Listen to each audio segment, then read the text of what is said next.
ये देश का युवा सहन नहीं करेगा और कांग्रेस वालों को माफी मांगनी पड़ेगी। जो भारत देश के नागरिकों को झूठा नैरेटिव ये कांग्रेस वाले देते हैं, इसके लिए उनको माफी मांगनी पड़ेगी। बार बार उन्होंने बाबा साहेब जी का अपमान किया है और ये हम सहन नहीं करेंगे। भाजप युवा मोर्चाचे कार्यकर्ते आल्याची माहिती पोलिसांना मिळाली होती। आझाद मैदान पोलीस स्टाफ आणि ऑफिसर्स यांनी त्या ठिकाणावरनं संबंधित कार्यकर्त्यांना त्या ठिकाणं हकललेलं आहे। त्याच पद्धतीने काही लोकांना ताब्यात घेतलेलं आहे। त्यांचं मेडिकल करण्याची प्रक्रिया चालू आहे आणि जी काही तक्रार कोण देत असेल त्यांना लेखी स्वरूपात त्यांची तक्रार नोंदवण्यात सांगण्यात आलेलं आहे। तसेच या ठिकाणी पोलिसांतर्फे आम्ही दोन्ही गटांना आवाहन करतोय, कोणीही या परिसरामध्ये जमण्यास आम्ही मनाई केलेली आहे। या परिसरात कोणत्याही कार्यकर्त्यांनी येऊ नये हे आम्ही सगळ्यांना सूचित करतो। मुंडे साहेब, एक प्रश्न आहे, समोरच आझाद मैदान पोलीस स्टेशन आहे, आधी कल्पना होती का नव्हती की इकडे येऊन असं आंदोलन होणार आहे? या संदर्भाने कोणतीही पूर्वसूचना किंवा लेखी माहिती पोलिसांकडे किंवा तोंडी स्वरूपात प्राप्त नव्हती। मिळालेली घटनेच्या पूर्वी जी काही माहिती मिळाली त्या आधारे काही पोलिसांना आम्ही पाठवून अतिरिक्त पोलीस बळ सुद्धा त्या ठिकाणी पाठवलेलं होतं। आंदोलनकर्ते कोण होते काय आयडेंटिफाय झाले का? या संदर्भाने अधिक जी माहिती आहे ती सगळ्या गोष्टी तपासल्यानंतर गुन्हा दाखल झाला का?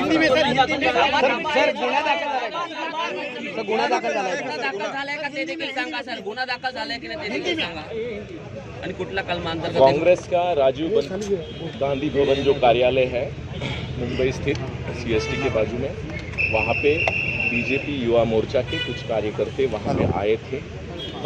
इसकी जानकारी पुलिस को कुछ देर पहले मिली थी। आज़ाद मैदान पुलिस के ऑफिसर्स और टीम और कुछ अधिक स्टाफ भी वहाँ पे हमने भेज के उसको रिस्पॉन्ड किया है। वहाँ से ज़्यादातर कार्यकर्ताओं को वहाँ से हमने डिस्पर्स करके कुछ कार्यकर्ताओं को हमारी टीम पुलिस थाने में लेके आई है। इस सिलसिले में जो भी कंप्लेन लिखित स्वरूप में दी जाएगी उस हिसाब से आगे की कार्रवाई होने वाली है। सर, औपचारिक तौर पर कितने लोग गिरफ्तार हुए हैं? अभी कितने लोगों को गिरफ्तार ताबे में लिया है या फिर उनकी लिस्ट बना के पहले मेडिकल के लिए सबको भेजा गया है, उसके बाद आगे की 12 ते 13 लोक आहेत जखमी झाले त्याच्यात आणि त्यांना आता हॉस्पिटलला मेडिकलसाठी घेऊन गेलेले आहेत। गुन्हा दाखल करण्याची प्रक्रिया झालेली आहे का, नेमकं काय आहे हा विषय पोलीस प्रशासनाचा मला माहित नाही, तर मी त्याच्यावरती चर्चा नाही करू शकत। पण जे आपण जे बघतात ती वस्तुस्थिती आहे। सर, कोण पदाधिकारी होते, नावं वगैरे काय कळलेत का त्यांची तोडफोड करणारे? नाही, नावं मला आयडिया नाही। कुठले होते काय कळलंय का त्यांचं?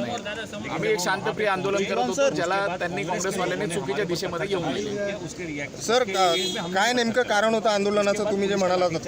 आंदोलनाचं कारण डॉक्टर बाबासाहेब आंबेडकरांचं जे अपमान करतात त्या विषयावरती आम्ही एक आंदोलन शांतिप्रिय करत होतो आणि त्याच्यानंतर त्यांनी त्याला चुकीच्या दिशेमध्ये माझं एवढंच आहे की आज टीव्हीवर राहुल गांधींनी जे काय केलं तिथे ते कोण सांगताय काय? आमच्या खासदारांना मारलं तिथे। हां, ते युवा मोर्चाचे कार्यकर्त्याची पोट मला तर आता कळलं, जवळ म्हणून मी इथे आलो